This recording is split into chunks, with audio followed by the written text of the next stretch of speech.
I think it's just going to get weirder and weirder and weirder, and finally it's going to be so weird that people are going to have to talk about how weird it is. Eventually people are going to say, what the hell is going on? It's not enough to say it's nuts. You have to explain why it's so nuts. The invention of artificial life, the cloning of human beings, possible contact with extraterrestrials, the systems which are in place to keep the world sane are utterly inadequate to the forces that have been unleashed. Welcome back to Forbidden Knowledge News. I'm your host, Chris Matthew. Today my guest is Aman Berry. We are having our film fundraiser for movie number 3. It's going to be a little different than the previous ones. It's going to be a sci-fi comedy mockumentary featuring myself and many of your favorite researchers, authors, and content creators. If you'd like to make a donation, please use the link in the description. Anything is greatly appreciated. Our films are completely self-funded with the help of your kind donations. Be sure and check out my previous films. Doors of Perception is on Amazon Prime. I'll Call It Louisiana is on Tubi, Roku, Apple, and a few more. We're booking guests for February. If you have suggestions or you'd like to be a guest, email me forbiddenknowledgenews@gmail.com.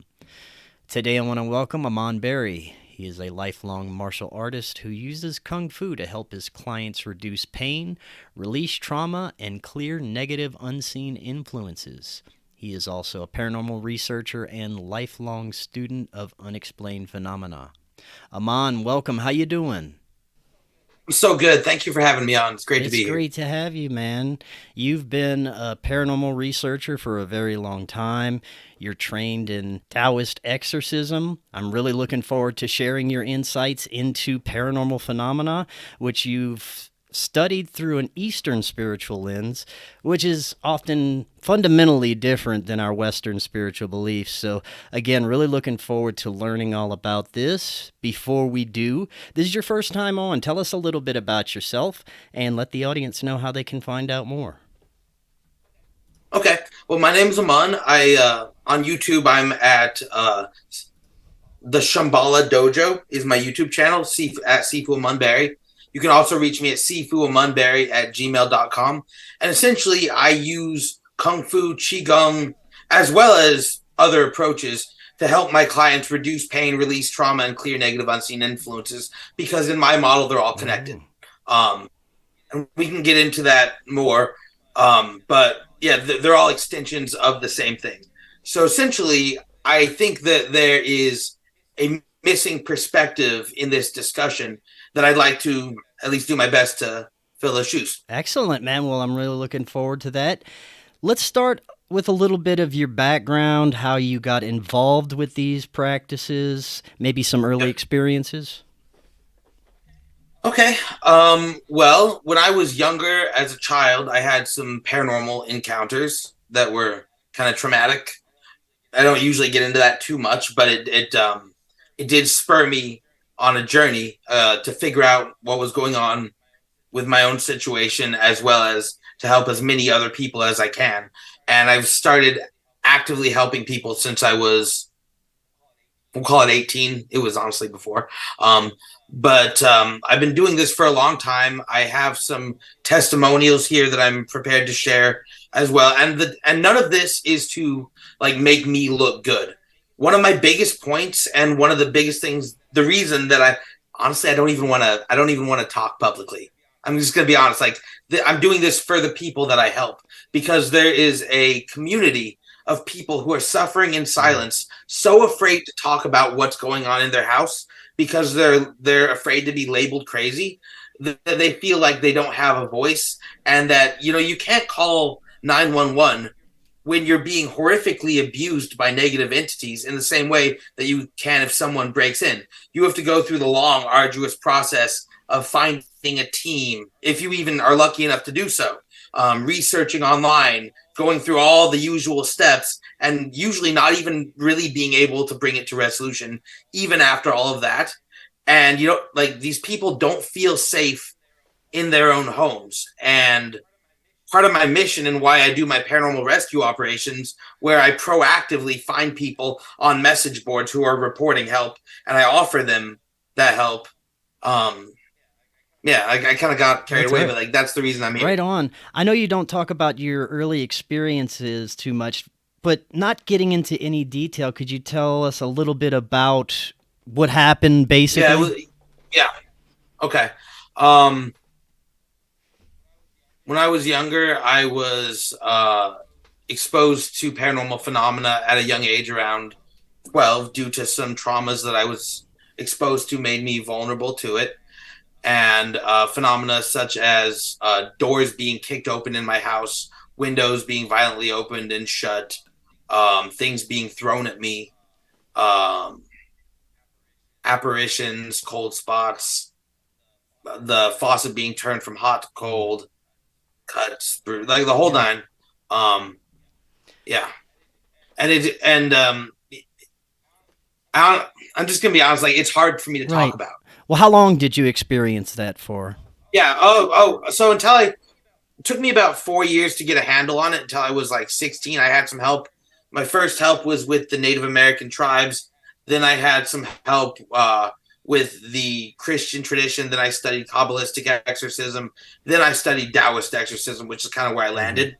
But I'm familiar with most of the models. Was there anything in particular that got you involved with researching besides your own experiences? Did you just want to help other people at some point?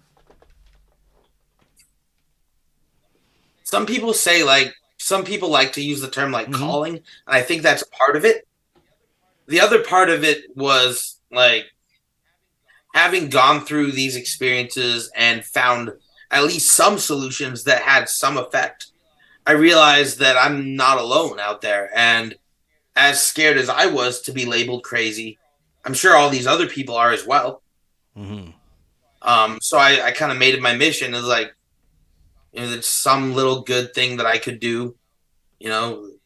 It manifested differently over the course of the years. But over the course of the years, I've been able to accumulate a decent amount of evidence to support my claim, a decent amount of testimonials, which we'll get into. I'm sure that's why I'm here. My evidence, which was by design.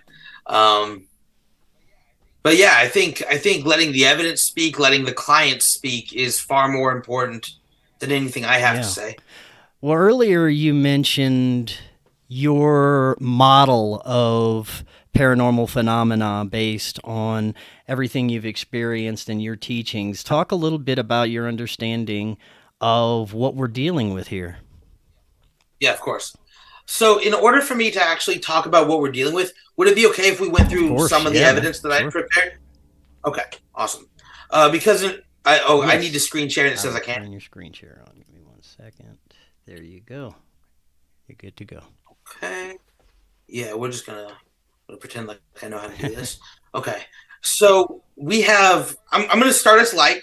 But this is my miscellaneous folder. Then we're gonna explore all of these cases here. These are cases. I have a whole bunch of cases. These are my best. These are the best evidence folder. All client information has been removed.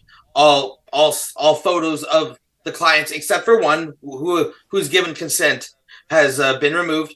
But I figure we'll start light, and we'll start with what we're talking about. So for the purpose of this discussion, can we agree that we're talking about I'm just going on my flow. Okay. We're talking about a parasitic phenomena that engages in possession to maximize their connection to this realm. Would you agree with that? That sounds accurate to me. Okay. They feed off fear and blood sacrifice through energetic amplification and adrenochrome. I'm sure your audience can follow that, right? Yeah. They can extract life force, as indicated by numerous victim reports. They use occult techniques like astral projection and biosigilization. Big props to Nathaniel Gillis for his work there. They're more active during the night and the day, indicating an aversion to sunlight. That's not always the case, but it's sometimes the case. They focus on bodily fluids. We can get creative, but all the body of fluids in order to aid in manifestation. They can implant negative thoughts and voices. different cultures have different names for the same phenomena: demons, jinn, reptilians, gray, chitauri, hopabawa, kanishibara. You keep going, but they're all cultural descriptors of a similar phenomena, which we'll get to. They can manipulate and replicate our reality. That's the work of Steve Mera.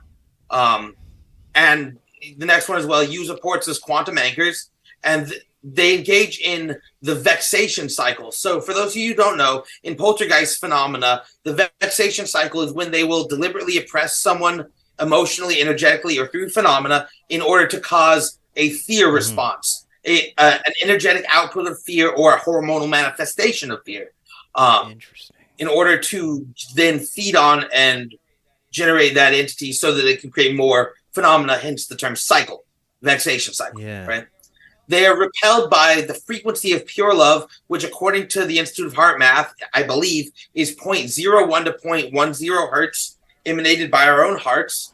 They are repelled by hematite and iron, which disrupt the electromagnetic fields locally to the environment, making it harder for them to come through. That's the work of Steve Mera and Nathaniel Gillis. And the work of Robert Bruce is running water countermeasures. And that's something really important to talk about when you combine that with the work of Masaru Emoto from Japan, how human intent can imprint on water. That leads us to a series of countermeasures that are all based around interrupting the measurable electromagnetic field in a local given environment. Following so far? Yeah. Cool. Okay. Now that we got that out of the way, I don't want to get into that right now. So all of these combined form a parasitic model of phenomena. So I guess since you're interested in it, can I share a little bit more from my notes? Okay. So these notes are from my upcoming Qigong instructor course, because part of Qigong, you have to know exorcism as part of that, in my view. So this is just a little tidbit, little snapshot of it. This is the investigation process that I go through. You interview. So you interview everyone who has interacted with the alleged phenomena and focus on who, what, where, why, basic stuff.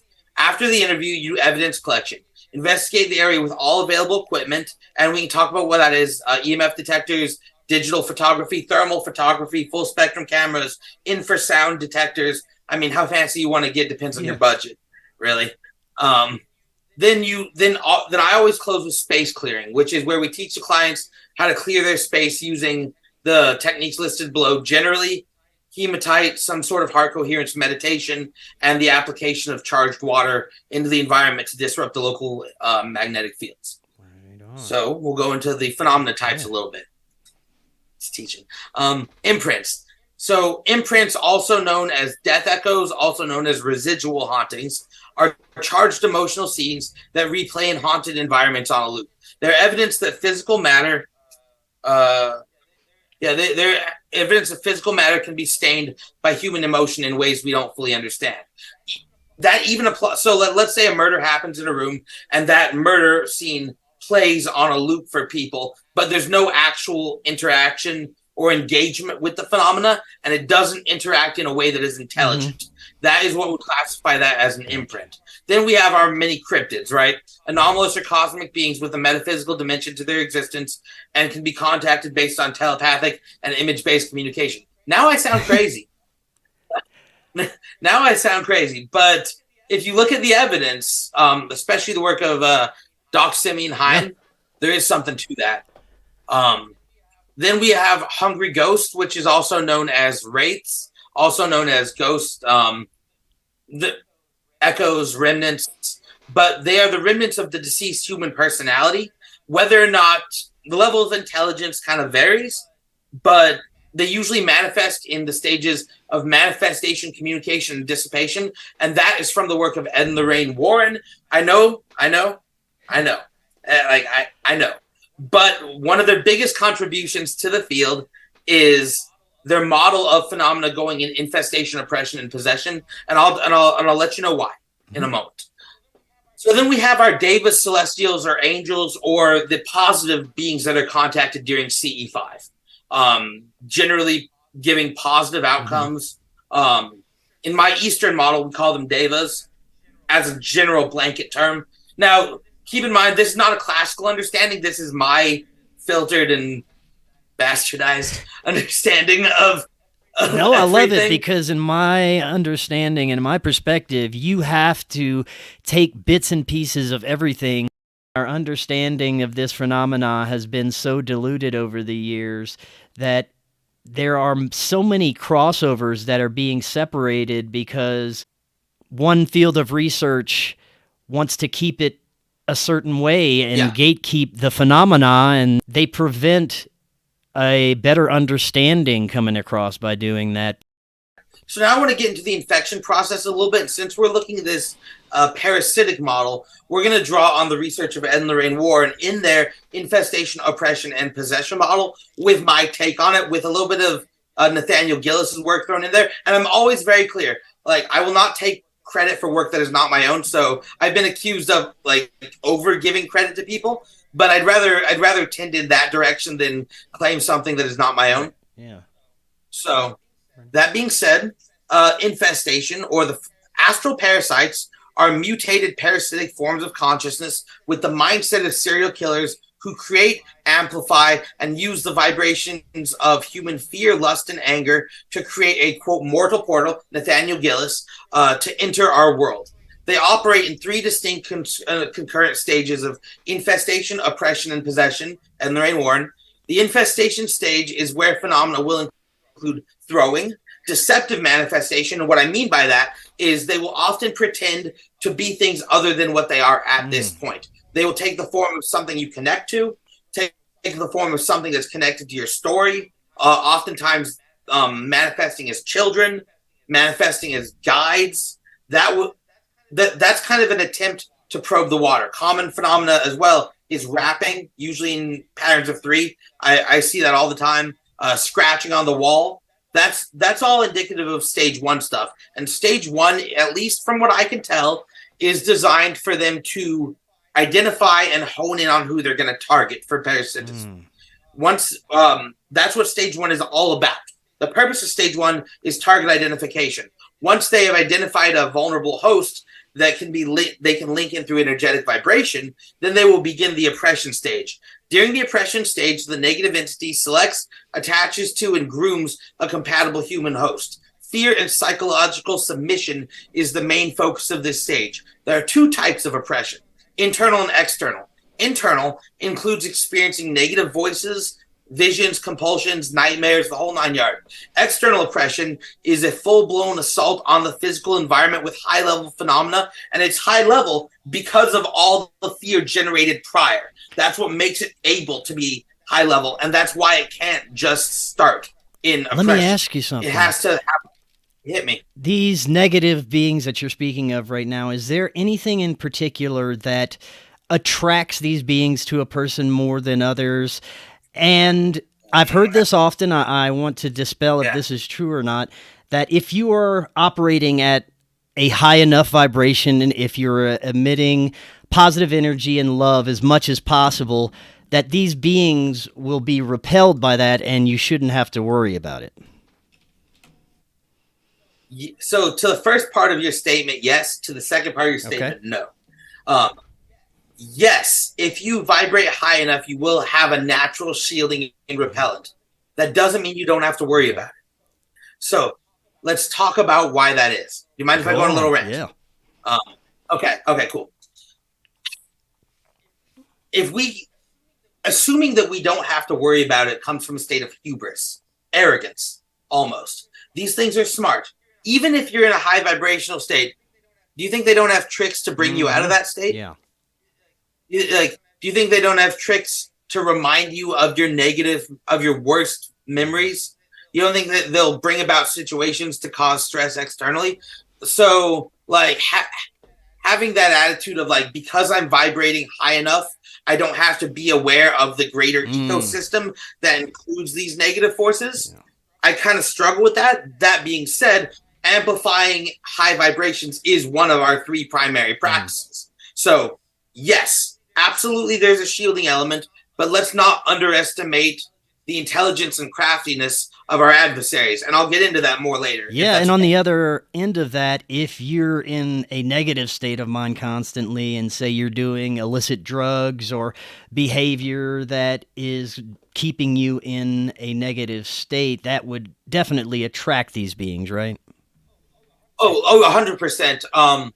100%. They target people who are in states of depression, states of addiction, particularly methamphetamine.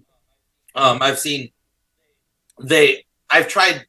Ever tried doing exorcism? Someone on meth? It's not easy. It's not easy.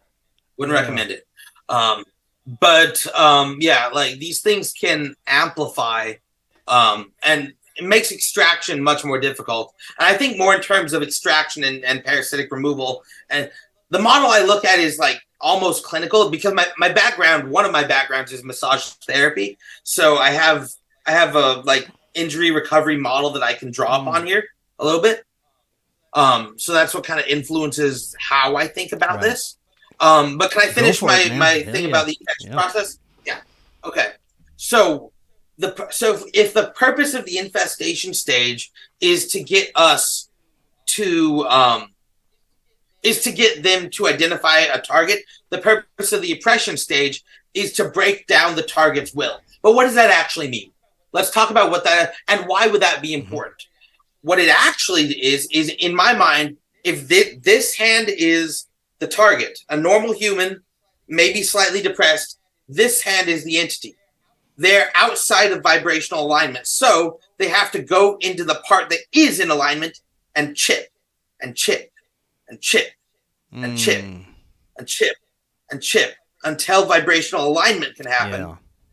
And then boom, right? So our work as exorcists is to disconnect, unchip, raise the vibration until the entity no longer has access to the host. Yeah. That makes sense. Yeah. Okay. So if oppression is about getting them to a place of vibrational cohesion where it can happen, possession is what they're actually trying to do. Now, are you familiar with the work of Steve Merr's most recent work and Nathaniel Gillis about how apports can be quantum anchors? Fascinating. You're familiar with that? Okay. So my argument is that possession is one of the biggest manifestations of that phenomena, turning us into the quantum anchor ourselves. For those that may not be familiar, could you briefly explain what an apport is? Okay. We got some foundation to lay. Okay. Sometimes in haunted environments, there are things called apports and asports. Apportation and asportation. Apportation is when something is removed from an environment, and often apportation is when it's removed and brought back. Asportation, from my understanding, is when it's removed and not brought back, or something entirely different is brought in. Both of these phenomena have been reported in numerous case studies, including the Keith Linder Bothell Hell House, the Enfield hauntings, the Thornton Heath poltergeist, many others. It's cross-contextual among the phenomena, and I got to give credit where credit's due. Nathaniel Gillis and Steve Merra finding out that apports are likely quantum anchors, that's a big deal. But if we take that further, okay, so what do I mean by that? So if these things appear into an environment, when I say quantum anchor, I just assume everyone knows what that means, but let's not assume that. From our best understanding, whatever this phenomena is, exists outside of reality as we know it. And it can be accessed through what we have colloquially called the quantum realm, but it's kind of a catch-all term. The actual quantum is the term for the space that holds molecules and atoms and below in the level of scale, right? So at that level of scale, we're talking about things that are outside of our point of existence. Now, Eastern concepts actually have terms for that. There are classifications of quasi-physical, semi-physical. In certain forms of Buddhism, they look at it like physical is an ice cube, water is the quasi-physical state, and steam is like pure quantum awareness. So that being said, the quantum field is essentially what we're saying is the membrane that whatever this intelligence uses to break through into our reality. And in order to do that, one could almost think of it like a rock climber putting a tether in a wall. One could think of it like that. The apport or quantum anchor is the tether put in the rock that holds them in place. Because without it, they would have a much harder time. Then it could be like, I would imagine it would be much more like freehand rock climbing. Yeah. You know? So we have our 3 stages of infestation, oppression, and possession. We have our parasitic model, which we've covered. Let's go into exorcism techniques a little bit. Are you familiar with cymatics? A little bit.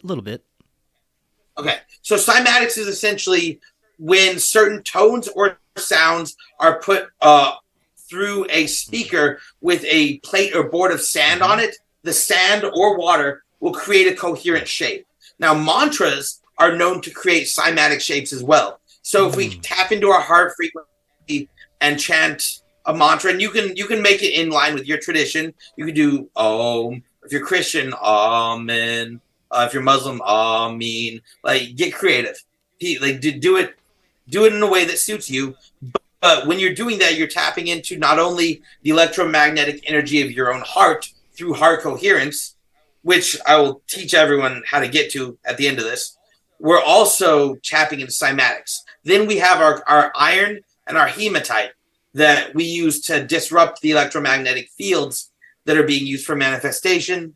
And then we have our consecrated water, which is essentially blessed water moved through the environment, used to break up standing electromagnetic waves of active phenomena, if that makes sense. That was a lot. No, that's perfect. Before we get too much further, you had mentioned a person's belief system and how it may affect the exorcism. You mentioned the chanting. If a Christian was chanting, they may do it a certain way. Yeah. How much does a person's belief affect the way the exorcism is going to play out? As much as they let it. As much as they let it. I try to keep, so my personal thing is I will align myself with the belief system of the client because I'm looking at this almost through a therapeutic model. So whatever, I honestly look at it like colored, like food coloring, like food dyes. That's like, and I know a lot of people get mad at me for this, but I don't have the luxury of like diving into belief systems and hierarchical structures. Like, my focus is helping people. Yeah. Right on. Right. So I'll just be like, how I look at it in terms of almost in the addiction literature, like, you have a higher power. What is your higher power? We'll use that. I look at it and, you know, as someone engaged in that community, I think there's a lot of power in having an individual higher power concept, but I'm not here to preach. Right on. Okay, so now I want to show you some evidence, and then I want to get through one testimonial, and then I'll go through a protection process for everyone, and then we'll see where we're at. Is that okay? Yeah, let's go for it. Okay, so we'll start small and we'll go from there. Okay, we'll start with some of the lighter stuff. So I'm going to give some context to each one. Okay, so this was taken from one of my clients in Oklahoma who we have. I think she'd be okay with me. Yeah, she would be okay because she's put that publicly. She was experiencing assaults of an intimate nature from entities for over a decade, which me and my team were able to stop and get it into low stage 1 phenomena where it manifests in very small, very reduced ways, and those intimate assaults no longer occur, which I'm very proud of. This entity was caught on their backyard security tape. You're going to see it come across the fence as a nebulous shadow mass, and let's just run it. Oh, wow. Yeah. Crazy. Yeah. So if we pause it here, you can see. Let me see if I can pause it right. Okay, you can see it's kind of outlined here.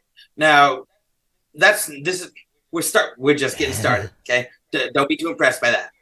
Here we have another one Now, for the audience that's That listening on the audio end, if you'd yeah. like to see these videos that we're showing right now, come over to YouTube or Rumble. So here we can. This is from one of my clients in England, and you'll see a shadow mass move up the right side of the wall. Hopefully, you'll be able to see it better this time.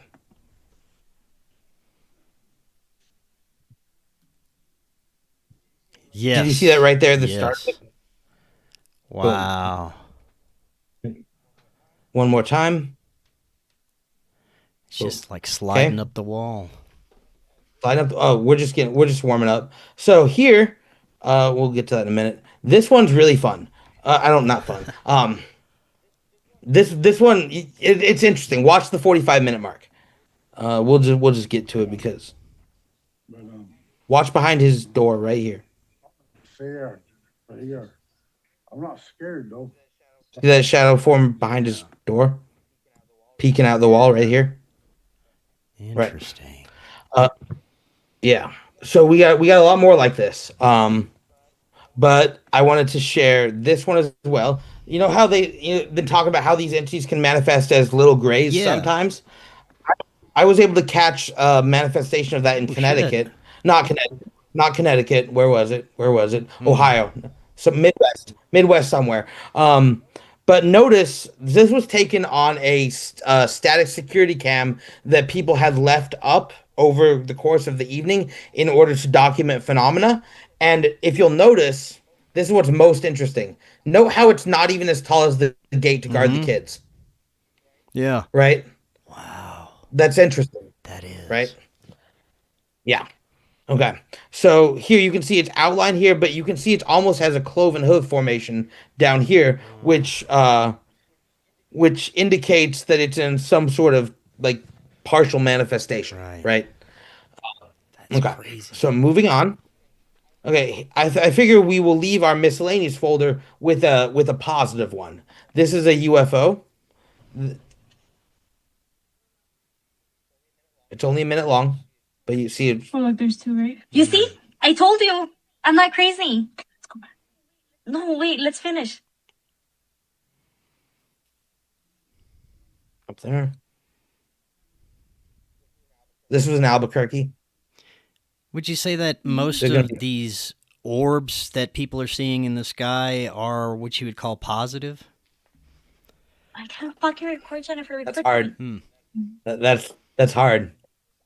So I would say some of them are. Look, and then that one might split. They've been doing that for a minute. Wow. You're gonna see a fourth one here in a minute. In a second. Well, look how bright they are. Where? Well, it just went away.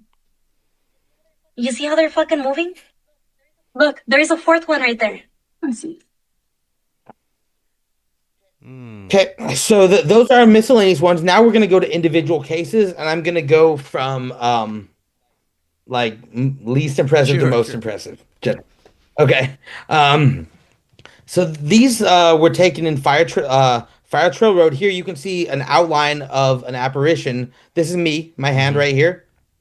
This is the edge of a lake. This orb manifested in the lake. This is me at the edge of the lake. This lake had been known for a lot of people unexplainably crashing their cars into it after reporting some manifestation that appeared in the road that drove them into the lake.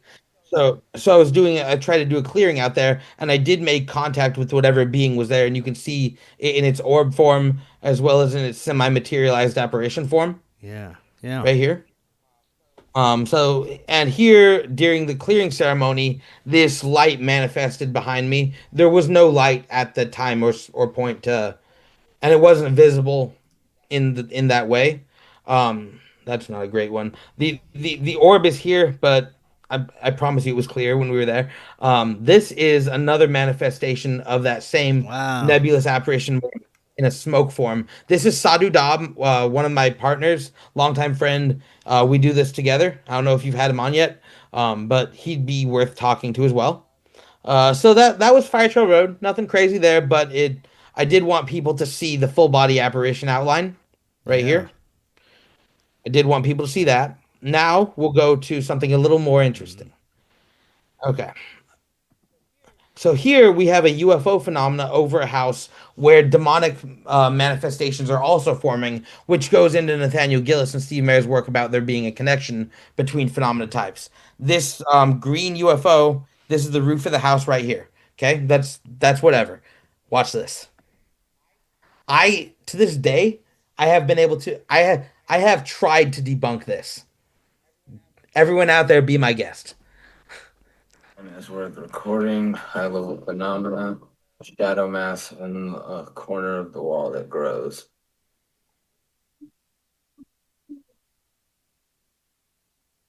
Yeah. Wait for it. Tripping down the wall. Proceed and grow. Huh. It's not normally there. I believe you. Wait for it. What's the let's keep this party afraid. Yeah. Wait, what? Making a poll. A secondary poll. See how it's spreading out Yeah, across. that says It's covering the entire wall. it is a very good phenomenon. Wow. Good for it to happen, but So we actually needed to get help from a Theravada Buddhist monk to help that woman out with her attachment situation. We were able to help her with it, but one thing of note about that particular case is that phenomena is often known to come through the corners, and I think there might be like geometrical reasons for that we don't fully understand yet. Here we have kind of my the things I'm most proud of, and we'll start slow. So this case is called Ghost Cat because the apparition of this cat was sent to me first. This was the first piece of evidence, the apparition of this translucent cat. So here we have a shadow. Yeah. So I called this case Ghost Cat. Ghost Cat ended up just being a demon, but don't. Yeah, it was not a real cat. Interesting. Yeah, but so during that clearing, a ball manifest. We were doing a cleansing ceremony. Me and Saduda. Here we have an orb manifesting during the cleansing ceremony, and here we have it moving intelligently out. Right. So that's all warm up for this. Okay, let me give you some context. This is a standing mirror, and behind it, the client said that she experienced a snake-like, black-like, fluid-like mass that was harassing her just south of Cleveland. I went there in person with Sadra. We cleansed it out. But just check this out.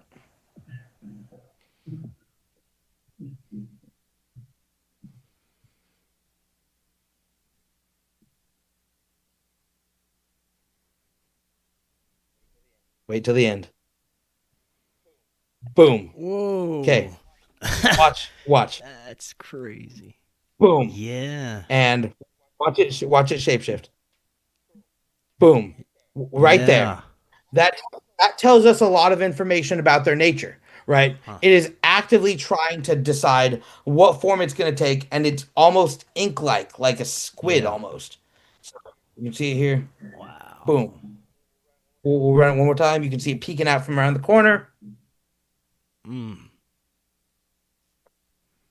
It's trying to figure out what's going on. And bam. Wow. I like to pause right there. Okay. So that, when you're asking me, what are we protecting people from? That. Whatever the heck that is. Whatever that is what we're protecting people from. To the best of my knowledge, they're a form of parasite. A form of parasite that bleeds through this dimension, and like, you're familiar with the work of Robert Monroe and Loosh? Yeah.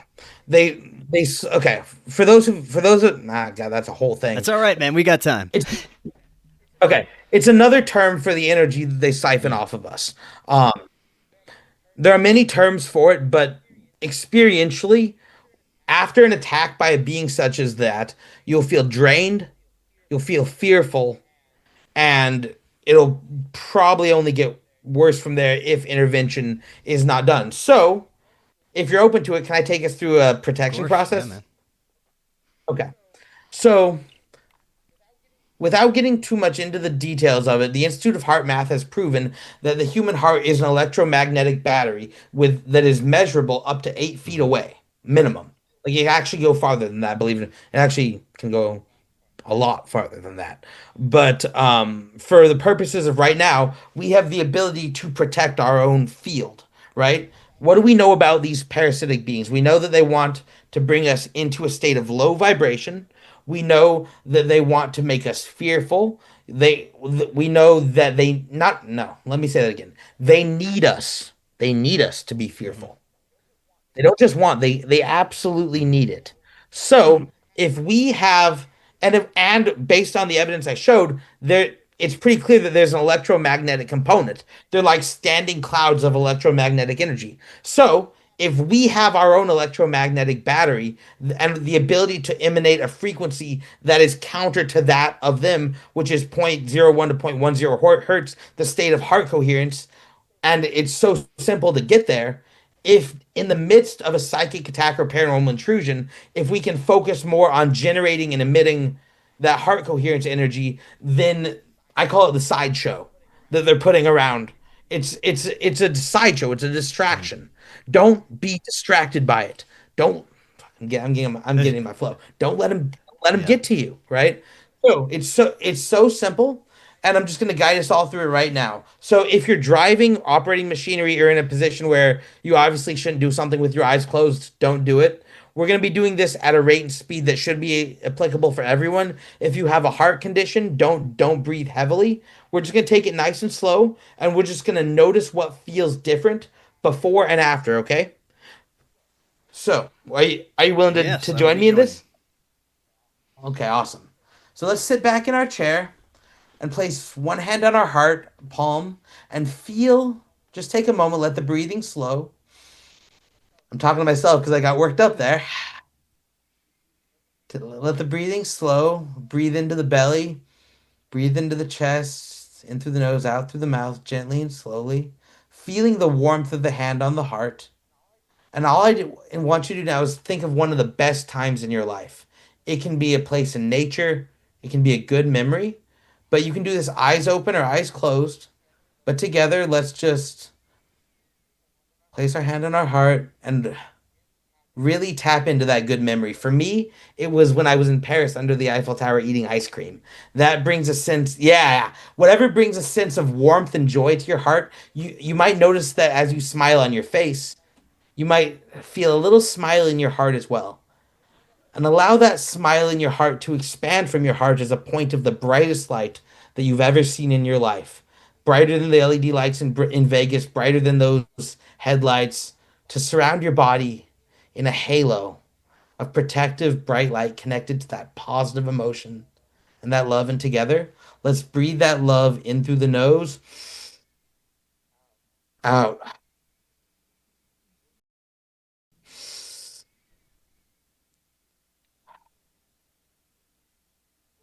full and deep. Don't be afraid to look silly. I do.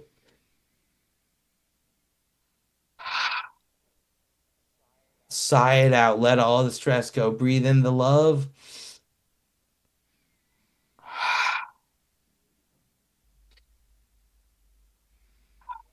Last one. Refocus on the heart. Refocus on those good feelings. Put yourself back in that good memory. Let yourself relive all the aspects of it.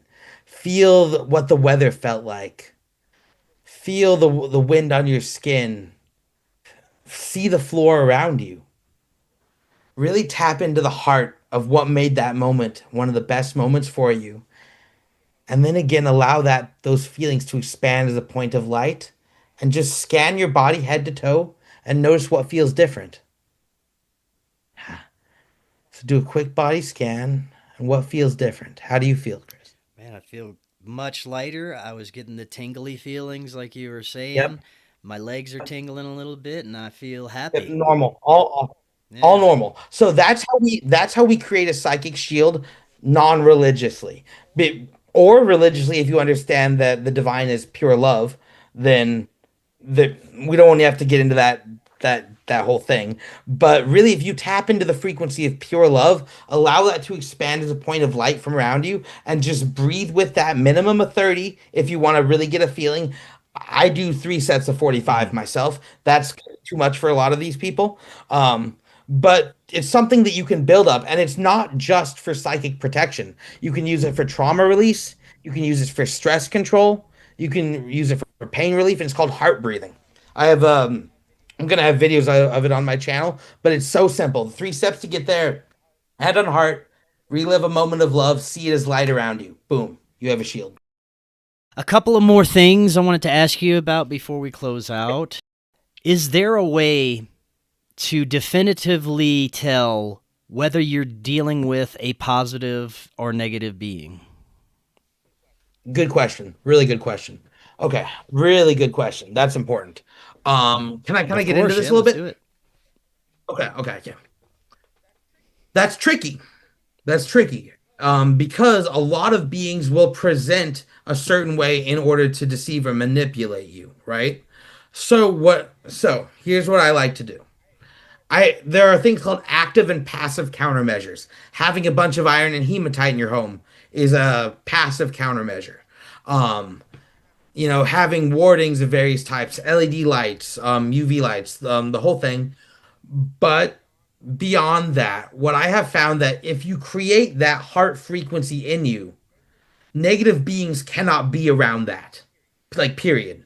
So even if something's saying something to you, generate your heart shield, generate your psychic shield, and if it's still there and saying the same thing, and there is external cooperation, including EMF, and so okay, this is gonna get into. I'm gonna go off topic, but I'm gonna circle back. Okay, in my field, when I'm training my apprentices, I teach them about something called the rule of three. And the rule of three is that a true paranormal encounter usually has waves. Usually 3 incidents happen at once. So for instance, let's say that my light starts to flicker, the room gets cold, and then my phone is thrown across the room. Okay? 3 things happen there, each having a reason. The lights flickered because the being was drawing electromagnetic energy from the light source. The room got cold because it was drawing geothermal energy in order to what? Manifest. So, phenomena rarely happens in a vacuum. Rarely happens in a vacuum. So, that being said, apply the rule of three and create your psychic shield. But also, I tend to discourage active communication. It just leads to more problems than it. Like, am I a hypocrite saying that? 100%, 100%. But still, like. I don't recommend. I don't like. If you want your life to be easier, don't open that door, because then you're gonna have to be like me, and you're gonna have to learn how to work that. How common is it for a person experiencing negative entities? How common is it for a possession to take place? More common than either of us want. More common than either. How many of us possessions want. have you dealt with? A lot, I imagine. Honest answer? Yeah. You guys, I won't be believed. In the hundreds, and I'm being conservative. But I'm not here to talk about like my whole thing, but like I've made this my life since I was a child, and I'm almost 40 now. So I've seen this year 4 or 5. Wow. Maybe take us through what is the process that a person goes through from the initial contact with the entity to a possession. What really has to occur? Okay. Well, like we were talking about earlier, they have to become a vibrational match for the oppressing entity. That's number one. That everything else is conditioned around that, and all phenomena is focused in that direction. Every communication is a manipulation. So what the general process is, they will either invite an entity through like ignorance or moving into a location where it already was, or the entities can either be attracted or invited. So they can be attracted through trauma, they can be attracted through like harm, negative emotions, or you can do ritual to directly invite them. Or like a lot of these unfortunate people, you move into a location where something like that has happened and you're a completely innocent victim to it. Usually it'll start small, the thing's testing the water. It might start with like hearing unexplained knocks in the house. Maybe your faucet will turn on and off. Maybe your lights will start to flicker. Maybe the TV will get wonky. Maybe at a certain time of night you'll hear what sounds like someone calling to you from the room, but like the person's dead asleep. It'll start small like that. Then, and usually around that point, it'll determine out of all the people present who is most affected, and through that determination of who is most effective, who's most affected, they will then go on to the oppression stage for that specific person. At that point, that person will be isolated. The phenomena will be happening usually around them and only them in order to make them look crazy, unless it wants the whole family, which is indicative of a higher level entity.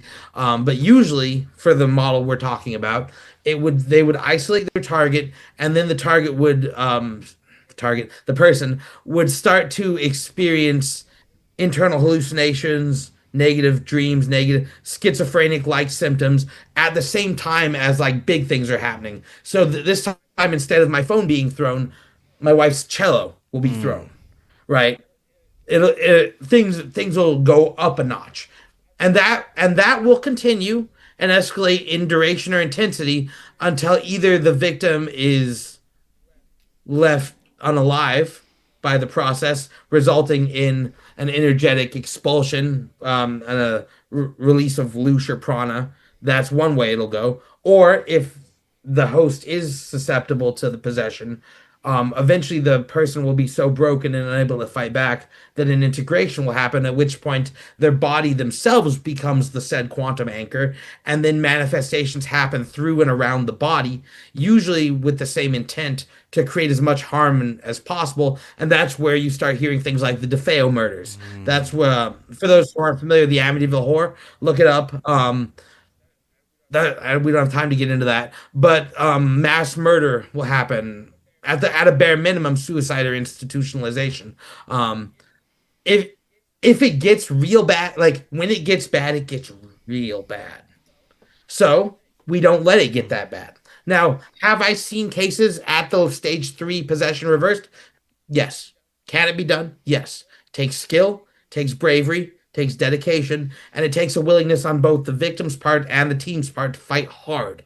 But it can be broken, and I've seen it time and time again.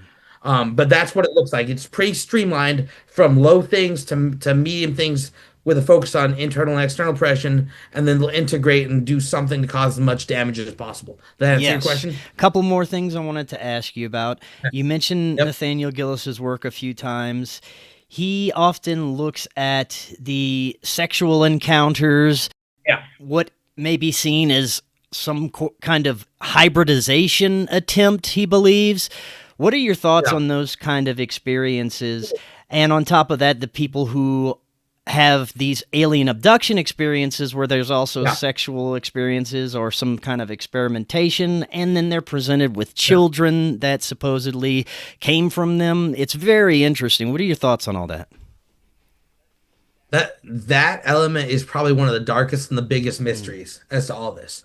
Now, remember how we were talking about how they use bodily fluid, right? As some sort of medium to manifest. Now, okay, I'm just gonna be frank with you. I don't know. Like, I've heard, so that's the honest answer, but here are my theories. I don't know. That being said, what my theories are, I have seen this. I have seen hybridization to the degree that the intent of creating a quote hybrid, if we're looking at this through the parasitic model, is it's an intelligent parasite trying to create a more compatible host. Okay. Yeah. Right. It's an intelligent parasite trying to create a more compatible host, and that's through some sort of weird genetic engineering, some sort of eugenic shit that I'm sorry, but like weird. weird stuff. Um, weird stuff. In my experience, I have not had the experience of interviewing as many people who have been victims of the incubi phenomena as he has. I have, but it hasn't got to the point of like the phantom fetus and the extraction of said phantom fetus. That being said, though, I do think he's onto something, especially when you compare that to the Dybbuk phenomena in Kabbalistic literature. Um, I do think they're onto something there. I think the core purpose. Okay, so one of my gifts is I strip away dogma and I look at like bullet points. And when I do that, what I see here is some intelligence trying to make a more compatible host because I think from their end, this process is probably more difficult than we imagine. If we're why go through the trouble of making a hybrid if it was so accessible and easy to just possess humans? Right. Why go through that trouble? Yeah. Right? That's very interesting. So it must indicate some sort of defect or like something that is hindering their process in order for them to need. You might look at it almost like scuba suits or space yeah. suits. You might look at it almost like that. Right. Um, I don't know. Beyond that, I don't know. That's fascinating, man. To close out, Mhm. in our modern time with access to all the information we have a lot of people that are looking into different esoteric and spiritual concepts. Many people have started channeling, doing various rituals, dabbling in different kinds of magic. I've seen a lot of bad outcomes to this, a lot of interesting outcomes, but in your perspective, should people be messing around with any of this stuff, especially if they don't have a good base knowledge of what they're dabbling with? No, stay far away from it. Stay away. Enjoy your life. Focus on beauty. Focus on nature. Focus on the goodness in humanity, and don't end up like me. Like, focus on the beauty in life. And if you don't have to, don't. I have to at this point. Um, but like, there's a downside to all this too. Like, the research takes a toll. So, in your perspective, people shouldn't even be trying to reach out to benevolent spirits for guidance or help with anything. Okay, that's an interesting discussion because not entirely, right? Not entirely saying that. Okay. What I am saying is that don't do it casually and find a teacher. Okay. Find someone who takes this stuff seriously. Like almost obsessively. Those are the people that can help you navigate that, because I can't just say like don't reach out for higher guidance. I can't make that blanket statement. But if you want to do it in a way that opens yourself up in the way that this does, find someone who knows the ropes. It doesn't even have to be me. It can be, but like there are a lot. And find someone who vibes with you, with whatever tradition you follow. Like there's crossover with like mystic Christian traditions, Taoist traditions, Zoroastrian traditions, the teachings of Don Juan. Like there's cross-cultural similarities. If you go deep enough, you'll find it. And you'll find it in whatever path you go to. So I would say if you want to explore that area of life, do so in a way that is guided by wisdom. And that requires a teacher. Well, right on. Aman, this was fantastic. We'll definitely have to do this again. There's so much more we can get to. I want to. I haven't even showed you all my stuff. So I want to, and we will. Well, right on, man. I appreciate your time. Thank you again. Yeah, before I let you go, remind the audience, if they're looking for more of you, how can they find it? Right now, there's not much more me to find, but the Shambhala Dojo on YouTube and sifuamanberry, sifuamanberry @gmail.com. Perfect. Well, thank you again, man. I will be happy to help. I'll be in touch, and we'll definitely do this again. And until next time, everyone, have an excellent evening. We'll talk again tomorrow. If you're looking to start your therapeutic microdosing journey, but don't know where to start, especially when looking for the highest quality ingredients, including nootropics, and what you'd expect from a true microdose capsule. Check out our friends at Brainsupreme. They offer the absolute highest quality ingredients so you can start your microdosing journey knowing that you're getting top-notch ingredients. To find out more, visit their website using that link right in the description, and you can get 15% off your entire order. Hello friends, I am so excited to tell you about Independent Media Token. Independent Media Token is a brand new way to show your support for independent media without having to donate a dime. Independent Media Token is a cryptocurrency on the Solana blockchain designed to generate funds to promote and foster the growth of independent content creators, allowing them to engage in their art without having to worry about being demonetized. Through a network of media partners, of which you yourself can become a part of, Independent Media Token's goal is to ensure the powers that be can never cut off all of our areas of funding and censor the only free voices left in the world. Join the movement today. You can pick up Independent Media Token using Phantom Wallet or the Solana wallet of your choice, where you can easily swap your Solana for IMT. Grab some IMT today and remember to always know your team. To learn more, visit independentmediatoken.com or use the link right in the description. Are you and your family prepared for an emergency? Maybe the fake alien invasion? Now is the time to prepare yourself and your family for any event. Check out Prep Starts Now. Their mission is to provide high-quality preparedness products that empower individuals and families to be ready for any situation.